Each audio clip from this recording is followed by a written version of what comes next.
महाराष्ट्र में हिंदी भाषा को लेकर राजनीति गर्मा गई है। बताया जा रहा है कि पूरे महाराष्ट्र में हिंदी थोपे जाने के खिलाफ स्कूलों के बाहर हस्ताक्षर अभियान चलाया जा रहा है।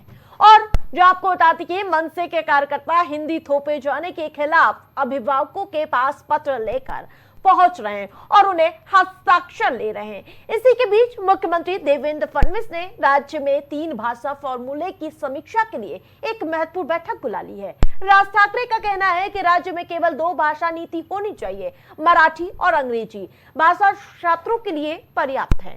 साथ ही मनसे ने सरकार को धमकी दी है कि अगर सरकार उनके विरोध और अभियान पर ध्यान नहीं देती हो तो वे सड़कों पर उतरेंगे। वहीं महाराष्ट्र के सांस्कृतिक मंत्री आशीष शेलार ने कहा कि भाजपा हमेशा से मराठी और छात्र कल्याण की प्रबल समर्थक रही है। महाराष्ट्र में केवल मराठी को अनिवार्य बनाया गया है, कोई अन्य भाषा नहीं थोपी गई। तो पहले कक्षा 5 से 8 तक हिंदी अनिवार्य थी, लेकिन अब ये अनिवार्यता हटा दी गई है। हिंदी अब कक्षा 1 से 5 तक केवल वैकल्पिक तीसरी भाषा के रूप में उपलब्ध है और चयन में विकल्प के साथ है। महाराष्ट्रामध्ये शिक्षक कमी, महाराष्ट्रामध्ये शिक्षकांना पगार नाही, तुम्ही शिक्षकांवरती अजून भाषेची ओझी टाकणार आहात। म्हणजे आयएस अधिकाऱ्यांना महाराष्ट्रामध्ये हिंदी बोलायला सोपं जावं आणि मराठी शिकायची गरज लागणार नाही, याच्यासाठीची धोरणं आहेत काही। महाराष्ट्रातलं सरकार मराठी असेल तर मला असं वाटतं त्यांनी या गोष्टींचा विचार करणं गरजेचं आहे आणि तात्काळ ही गोष्ट सक्तीची मागे घेणं गरजेचं आहे। घमासान छिड़ा हुआ नजर आ रहा है। तो हिंदी को लेकर जो आपको बता दें कि महाराष्ट्र सरकार एक तरफ यू टर्न लेती हुई नजर आ रही है, तो वहीं सांस्कृतिक मंत्री आशीष शेलार ने कहा कि भाजपा हमेशा से मराठी भाषा को अनिवार्यता देती हुई नजर आ रही है, लेकिन जो हमारी मातृभाषा है हिंदी, उसको लेकर महाराष्ट्र में सियासी बयानबाजी शुरू हो गई है।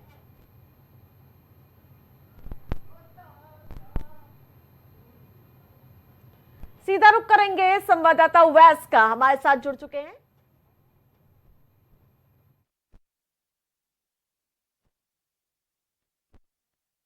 लेकिन आपको बता दें कि महाराष्ट्र में हिंदी पर घमासान छिड़ा हुआ नजर आ रहा। महाराष्ट्र के सांस्कृतिक मंत्री आशीष शेलार ने कहा कि भाजपा हमेशा से मराठी और छात्र कल्याण की प्रबल समर्थक रही है और महाराष्ट्र में केवल मराठी को अनिवार्यता बनाया गया है, कोई अन्य भाषा नहीं थोपी गई है। पहले कक्षा 5 से 8 तक हिंदी अनिवार्य थी, लेकिन अब ये अनिवार्यता हटा दी गई है। हिंदी अब कक्षा 1 से 5 तक केवल वैकल्पिक तीसरी भाषा के रूप में उपलब्ध है और चयन में विकल्प के साथ है।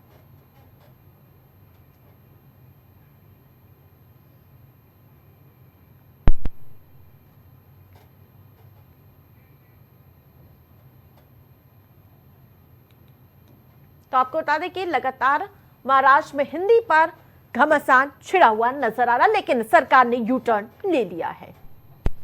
तो आपको बताते चले, जब तीसरी भाषा हिंदी अनिवार्य नहीं है।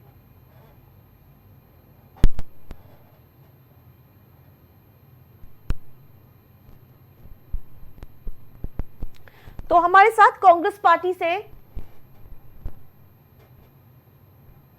सुंदरम जी जुड़ चुके हैं। बहुत बहुत स्वागत है आपका प्राइम टीवी में। सबसे पहला सवाल यही है कि महाराष्ट्र में इतना घमासान क्यों मराठी और हिंदी भाषा को लेकर? आवाज मिल पा रही है? बिल्कुल। महाराष्ट्र में मातृभाषा हिंदी पर विवाद पर छोटी सी प्रतिक्रिया कांग्रेस पार्टी की। सुंदरम जी, आवाज मिल पा रही मेरी? ठीक है, फिर से संपर्क साधने का प्रयास करेंगे, लेकिन बड़ी अपडेट, बड़ी जानकारी। आशीष शेलार ने कहा है कि भाजपा हमेशा से मराठी और छात्र कल्याण के हित में और प्रबल समर्थक रही है। महाराष्ट्र में केवल मराठी को अनिवार्य बनाया गया है।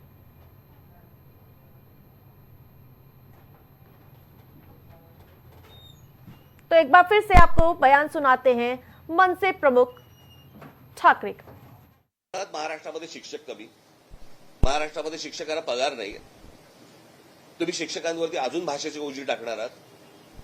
म्हणजे आयएस अधिकाऱ्यांना महाराष्ट्रामध्ये हिंदी बोलायला सोपं जावं आणि मराठी शिकायची गरज लागणार नाही, याच्यासाठीची धोरणं आहेत काही।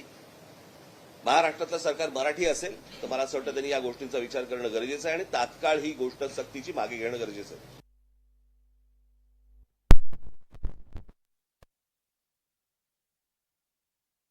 सरकार से लगातार सियासत उफान पर नजर आ रही है हिंदी को लेकर। तो अब जहां सीधा रुख करेंगे एक बार फिर से कांग्रेस पार्टी से हमारे साथ सुंदरम जी जुड़े हुए हैं। सुंदरम जी, बहुत बहुत स्वागत है प्राइम टीवी में। सबसे पहला सवाल यही है कि महाराष्ट्र में हिंदी पर घमासान क्यों?